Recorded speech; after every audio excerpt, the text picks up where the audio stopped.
Welcome to on the road, हा special show for the car lovers. इथे होणार आहे प्रत्येक नवीन गाडीची रोड टेस्ट स्पेशल आमच्या टीम सोबत. काय आहे तिची स्पेशालिटी, काय आहे तिचा USP, त्या सगळ्यांची वनरूफ इन्फॉर्मेशन म्हणजे Z24 तास on the road a signature show. So let's start our journey on the roads. आजच्या आमच्या शो मध्ये आपण पाहणार आहात BMW X5 मान्सून टिप्स आणि प्रेक्षकांच्या प्रश्नांची उत्तरं आमच्या एक्सपर्ट कडून. BMW X5 मार्केटमधील दिमागदार आणि स्टनिंग SUV. BMW कार्स रेंजमधील नवी आणि एकदम अप टू डेट कार. जास्त कम्फर्ट, दिसायला स्लीक आणि क्रॉसओव्हर व्हेकलची फीचर सुद्धा असणारी BMW X5. चला तर मग घेऊयात तिचीच एक टेस्ट ड्राईव्ह. BMW X5 मार्केटमधली नवी दिमागदार आणि स्टनिंग SUV. BMW कार्सच्या रेंजमधली नवी आणि एकदम अप टू डेट कार. जास्त कम्फर्ट, दिसायला स्लिक आणि क्रॉसओव्हर व्हेकलची फीचर सुद्धा असणारी BMW X5. मार्केटमधले तिचे कॉम्पिटिटर्स आहेत मर्सिडीज बेन्झ ML63 आणि पोर्शेची केयान. या दोघांना BMW X5 कशी टक्कर देईल त्याचीच टेस्ट घ्यायला आम्ही निघालोय. नमस्कार. काय मंडळी, मी जेव्हा जेव्हा तुमच्या समोर येतो ना तेव्हा मला अतिशय आनंद होतो आणि तुम्हाला होत असावा असं मी गृहीत धरून चालतो. ठीक आहे. आणि एक गोष्ट अशी की मी वर्तमानपत्रात वाचलं की भारताचं कार मार्केट सुधारतं आहे. म्हणजे काय की वाहनं बऱ्यापैकी विकली जातात आहेत आणि त्या अनुषंगाने BMWनी नवीन X5 बाजारात आणलेली. आणि त्यांचं असं म्हणणं आहे की ही नवीन X5 पहिल्या X5पेक्षा दिसायला जास्त सुंदर, जास्त मोठी, जास्त वेगवान, जास्त आरामदायी वगैरे वगैरे असं बरंच काय काय जास्त आहे. पण खरंच काय आहे हे बघितल्याशिवाय अवघड आहे ना. अहो, जांभळं बोरं चाखल्याशिवाय कसं कळणार गोड आहेत की नाही. तर आपण चालवून बघू. तुम्ही येताय ना बरोबर, चला जाऊया. एक्सटिरियर्स. X5 ही मिड साइज लक्झरी SUV असली तरी ती एकदम हटके. तिचा एक्सटिरियर लुक पूर्ण चेंज झालाय आणि म्हणूनच एक्सटिरियर लुक वाईज ती एकदम भाव खाऊन जाते. गाडीच्या हुडचं थोडंसं झुकलेलं पोस्चर आणि रोडला ऑलमोस्ट टच करायला जाणारी लो बेल्ट लाईन, त्यामुळे गाडीला एक स्पोर्टी कारचा फील येतो. पुढच्या बाजूनं फ्रंट किडनी ग्रिल X5 ची सिग्नेचर स्टाईल डिफाईन करतं. हेडलाईटची पॉवर सॉलिड, पण आधीच्या कार्सपेक्षा X5च्या हेडलाईटमध्ये फीचर सुद्धा भरपूर आहेत. या गाडीच्या बाजूच्या कॅरेक्टर लाईन्स पुढपासून मागच्या बाजूच्या LED लाईट्स पर्यंत जातात, त्यामुळे कारला एक मस्क्युलर पण देखणा लुक येतो. X5चे टायर्स फिट राहावेत यासाठी कूल एअर स्कूप्सही या कारमध्ये इनबिल्ट आहेत. इंटिरियर्स. आता कार की अंदर की बात. X5च्या केबिनमध्ये बरेच बदल झालेत. कार केबिन मधला अँबियन्स आता आणखी वॉर्म आणि रिलॅक्सिंग झालाय. Thanks to the wooden finish. Dark आणि लाईट अशा दोन्ही प्रकारची वुडन डिझाईन्स वापरण्यात आल्यानं लुक एकदम मस्त झालाय. गाडीला आतमधून एकदम क्लासी फील येतो. गाडीमधला डॅशबोर्ड तर पूर्ण बदलून गेलाय. BMWच्या आतापर्यंतच्या सगळ्या कार्समध्ये X5चा डॅशबोर्ड एक पाऊल पुढे. कारचे दरवाजे आणि गिअर बॉक्सवरच्या वुडन स्ट्रिप्स उठून दिसतात आणि बाकीचा सगळा आतला लुक हा टिपिकल BMW वाला. 10.25 इंचाचा I drive screen with high resolution camera हे X5चं आणखी एक हायलाइटिंग फीचर. ड्रायव्हरचा असिस्टंट ठरणारी अनेक फीचर्स X5 मध्ये आहेत. ड्राईव्ह करताना जसजसा रस्ता वळत जातो तशी दिशाही लेन डिपार्चर वॉर्निंग सिस्टीममुळे कळते. रस्त्यावर समोर किंवा मध्येच कुणी आलं तर तुम्हाला पेडेस्ट्रियन कोलिजन सिस्टीम अलर्ट सुद्धा करते आणि पार्किंग कुठे कराल यासाठीही मदत करते. सराउंड व्ह्यू बरोबरच रस्त्यावर पुढे ट्रॅफिक आहे का ते सांगणारी ब्लाइंड स्पॉट डिटेक्शनची सुविधा BMW X5 मध्ये आहे. गाडीत बसण्याबद्दल बोलायचं झालं तर 7 जणांना आरामशीर बसता येईल, पण सीट्स आणखी कम्फर्टेबल नक्कीच करता आल्या असत्या. BMW X5 ची खरी मजा घेता येते ती ऑफकोर्स लॉंग ड्राईव्ह मध्ये. या नव्या व्हर्जन मध्ये डिझेल पॉवर चांगली आहे thanks to 3 litre twin turbo inline 6 engine. त्याचबरोबर ऑल व्हील ड्राईव्ह आणि सस्पेन्शन्समुळे प्रवास रिलॅक्सिंग मूड मध्ये आणि मस्त एकदम क्रॉसओव्हर व्हेकल सारखाच. BMWचे इंजिन 0 ते 100 किलोमीटर पर आवर फक्त 10 सेकंदामध्ये जाऊ शकतं आणि या दरम्यान 255 HP आणि 560 Nm टॉर्क निर्माण करतं. मी काय चालवतो माहिती आहे? BMW X5 नवीन 3 लिटर डिझेल इंजिन लागलं आहे, 258 हॉर्स पॉवर, आणि त्याला जोडली आहे 8 speed automatic gearbox, paddle shift आहेच. अहो तुम्ही मला सांगा, हे जे लग्न लावलेलं ना इंजिन गिअरबॉक्सचं, हे इतकं उत्तम चालतं की ॲक्सिलेटर द्यायची खोटी किती सुसाट वेगाने निघते. म्हणजे काय की ज्याला आपण इंजिन परफॉर्मन्स म्हणतो, हा फारच छान आहे. मग तुम्ही म्हणाला बाकीची गाडी कशी आहे? अहो बाकीची गाडी उत्तमच असणार, कारण BMW जे काय बसवतो ना ते इतक्या उत्तम क्वालिटीचं असतं आणि इतकं हायटेक असतं की ती गाडी उत्तम न चालली तरच नवल. आणि बाकीच्या गोष्टी ज्या आहेत ना, ज्याला मी लक्झरी आयटम म्हणतो, जसं Harman Kardon music system, multimedia interface, leather upholstery आणि मल्टिपल जागा वस्तू ठेवायला अमुक तमुक जे काय म्हणाल ते, ॲम्बियंट लाईटिंग, सगळं छान आहे. म्हणजे ओव्हरऑल गाडीचा जो फील आहे ना तो फारच अप्रतिम आहे. म्हणजे तुम्हाला असं वाटेल की बाबा क्या गाडी आहे, आणि खरंच तसं आहे. X5 मध्ये 8 स्पीड ऑटोमॅटिक गिअरबॉक्स आणि पॅडल शिफ्ट कंट्रोल सुद्धा देण्यात आलाय. X5च्या क्विक शिफ्ट आणि इझी मूव्हचं आणखी एक कारण म्हणजे आधीच्या BMW मॉडेल्सपेक्षा या मॉडेलनं 5 किलो वजन कमी केलंय. त्यामुळे ती जास्त चपळ झालीय. वेट लॉस केल्यानं ती डाएट कॉन्शियसही झालीय. म्हणूनच इंधनाचीही बचत होतीये. फ्युएल इकॉनॉमीच्या दृष्टीनं तो मोठा फायदा आहे.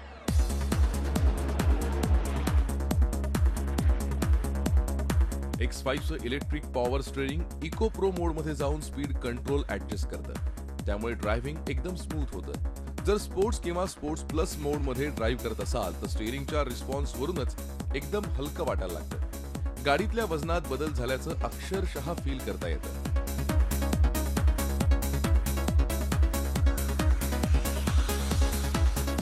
X5चे स्टर्ट, डॅम्पर्स आणि रिअर स्प्रिंगसह येतात.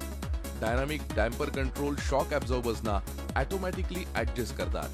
पण गाडीचे लो प्रोफाईल टायर्स आणि 20 इंचाची रिम यांच्या रेशोमध्ये थोडीशी गडबड झाली आहे. सो ऑटोमॅटिकली खराब रस्त्यांवर ड्रायव्हिंग क्वालिटी अफेक्ट होते. एक गोष्ट लक्षात ठेवा, ही गाडी 21 इंच साईजची रिम्स येतात आणि 35 प्रोफाईलचे टायर लावलेत की ज्याच्यामध्ये कुशन काही नाही, आणि ते सुद्धा रनफ्लॅट टेक्नॉलॉजी. म्हणजे हे टायर आणि रिमचं जे कॉम्बिनेशन आहे ते डांबरी रस्त्यावरती चालवायला अफलातून आहे, आणि खरंच अफलातून चालते.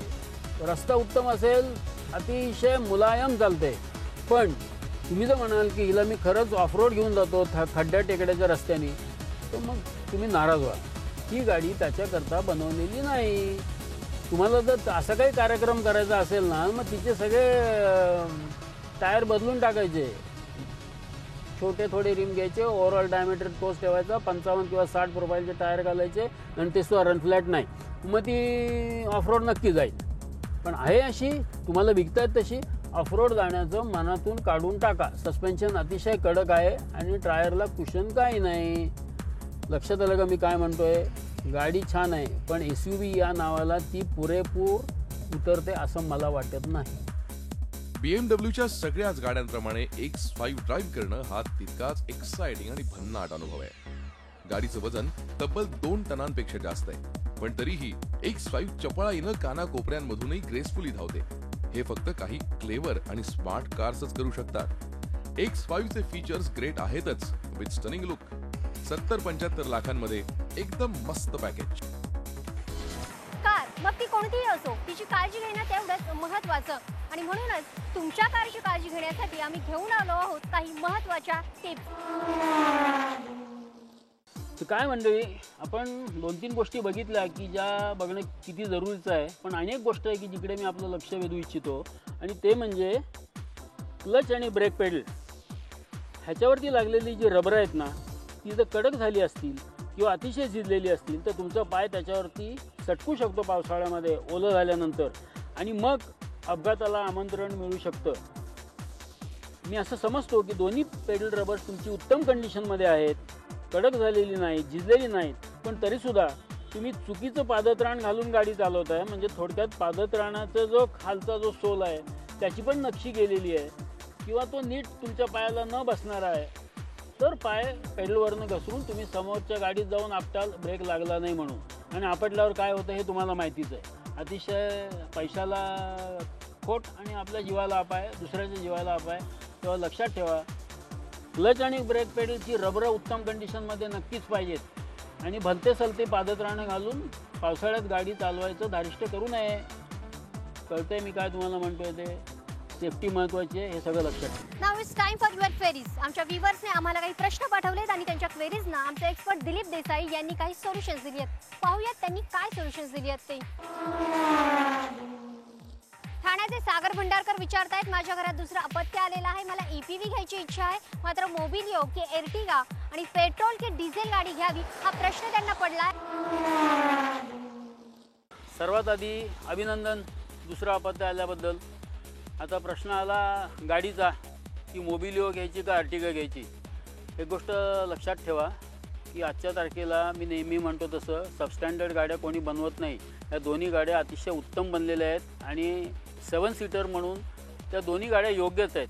फक्त थोडासा फरक काय आहे माहिती आहे का, अर्टिगा बसण्याच्या दृष्टीने थोडीशी उंच असल्यामुळे ज्याला आम्ही इनग्रेस म्हणतो किंवा आउटग्रेस म्हणतो की आत गाडीत शिरणे आणि बाहेर पडणे हे अतिशय सुकर होतं.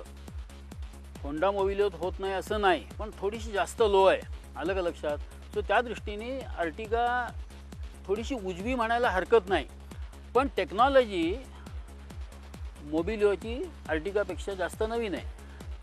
दोन्ही साईड बाय साईड ठेवल्या तर हा फार पर्सनल चॉईस होतो. आणि तुम्ही मला दुसरा प्रश्न विचारला आहे की डिझेल घ्यावी का पेट्रोल घ्यावी. एक गोष्ट लक्षात ठेवा, जर तुम्ही वर्षाला 12-15 हजार किलोमीटर फक्त करणार असाल की जे भारतीय मनुष्य ऑन अन ॲव्हरेज करतो, तर पेट्रोलचं गाडी घ्यावी, ती स्वस्तात पडते. कारण डिझेल गाडी घ्यायला 1.5-2 लाख रुपये जास्त द्यावे लागतात, त्याच्या व्याजामध्ये पेट्रोल घालायला येतं. दुसरी गोष्ट, गाडी सर्व्हिसिंगला गेली की डिझेलचं सर्व्हिसिंगचा खर्च जास्त असतो. लक्षात आलं का मी काय म्हणतोय ते?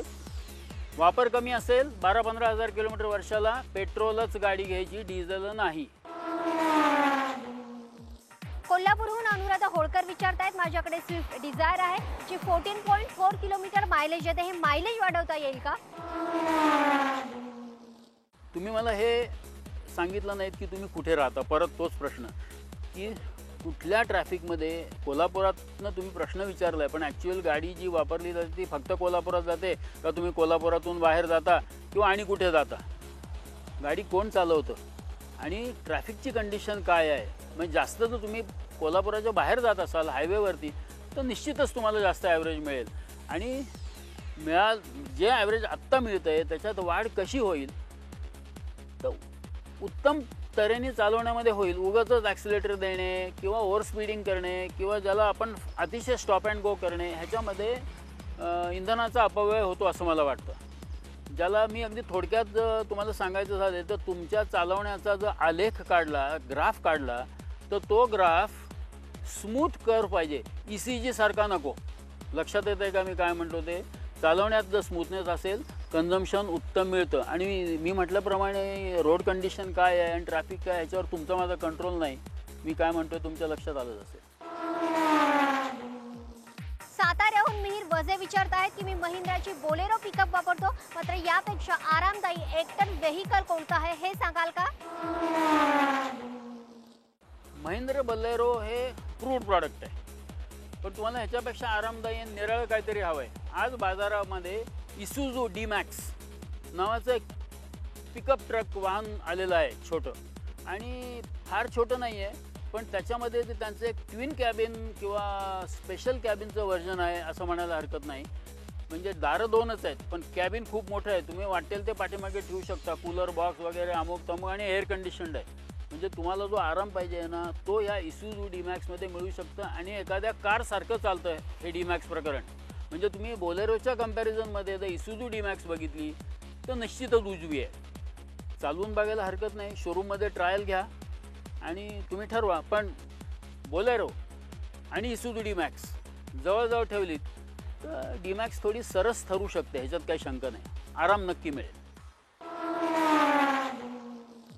सोलापूरहून सुमेध पांडे विचारतायत की मी नुकतीच 1.5 ID टेक होंडा सिटी घेतलेली आहे, मात्र पावसाळ्यात ती गंजेल का अशी भीती त्यांना वाटते. त्याबाबत काय टिप्स द्याल? काय आहे माहिती आहे का की आजच्या मितीला सर्व गाड्या जेव्हा फॅक्टरीतनं बाहेर पडतात ना, सगळी बॉडी शेल्स उत्तम ट्रीटमेंट केलेली असतात. अँटीरस्ट ट्रीटमेंट ज्याला म्हणतो, उत्तम ट्रीटमेंट केलेली असते. त्याच्यावर उत्तम प्रतीचं कोटिंग असतं, रंग पण चांगला असतो. सो ती गाडी पूर्वी जशा गाड्या वर्षा 2 वर्षात गंजत असत तसं बिलकुल होणार नाही. हां, एक गोष्ट आहे की ही गाडी तुम्ही जर समुद्राकाठी राहत असाल की जिथे समुद्राचं भरतीचं पाणी रस्त्यावरती उडून येतं आहे आणि ती खारी हवा आणि खाऱ्या पाण्याचा इफेक्ट तुमच्या गाडीवरती होऊ शकतो. उदाहरणार्थ तुम्ही वरळी सीफेसला मुंबईमध्ये राहत असाल तर ती गाडी लवकर गंजते असा अनुभव आहे. पण ह्या गाड्या इतक्या सहजासहजी गंजत नाहीत. सो तुम्ही हा विषय डोक्यातनं काढून टाका, मजेत वापरा, गंजेल असं मला वाटत नाही. जळगावहून विश्वजित कदम विचारतायत, ऑडी A3 गाडी 23 लाखांना आहे, ही किंमत खरंच वर्थ आहे का? एखादी गाडी वर्थ आहे की नाही हे परत पर्सनल इश्यू झाला. तुम्ही जर विचाराल की टेक्निकली ही गाडी कशी आहे, एवढे पैसे मी 23 लाख रुपये देतो तर सगळं जागेवर आहे का? अहो नक्कीच आहे. एक गोष्ट लक्षात ठेवा की परत मी नेहमी म्हणतो तसं की आजच्या तारखेला सबस्टँडर्ड गाड्या कोणीही बनवत नाही आणि तुम्ही एकदा 20-25 लाख रुपयाच्या पुढे गेलात ना की मग बाकीचे सगळ्या त्याच्यातल्या अमेनिटीज फीचर्स सगळ्या आपोआप येतातच. आणि Audi A3 त्याला अपवाद नाही. जगामध्ये बक्षीस घेऊन आलेली ही गाडी आहे. फक्त तुमच्या वापरण्याकरता 23 लाख रुपये ह्या गाडीला द्यावेत का, हा तुमचं डिसिजन आहे. पण टेक्निकली मला विचाराल, ही गाडी अप्रतिम आहे. 23 लाख रुपये द्यायला हरकत नाही एक शोरूम. आलं का लक्षात? पण हा जो मधला जो बॅलन्स आहे ना की मी इतक्या पुढे जाऊ, कारण ह्या 23 लाख रुपयात आणि पैसे ॲड होणार आहेत, इन्शुरन्स, टॅक्स वगैरे वगैरे. म्हणजे ते जर 25च्या पुढे जाणार असेल किंवा 30च्या जवळ पोचणार असेल, आपण कुठल्या वापरात गाडी लावतोय हे फार महत्त्वाचं आहे. गाडी उत्तम आहे याच्यात शंका नाही. I hope this car journey is really enjoyable for you. Next वीकेंडला ही कार जर्नी अशीच सुरू राहणार आहे. मात्र त्याचबरोबर तुमच्या मनात गाडीबाबत काही प्रश्न असतील तर आम्हाला जरूर कळवा. त्याची सोल्युशन्स आमच्या एक्सपर्टकडे आहेतच. सो आजची कार जर्नी इथेच थांबूयात. Enjoy your weekend.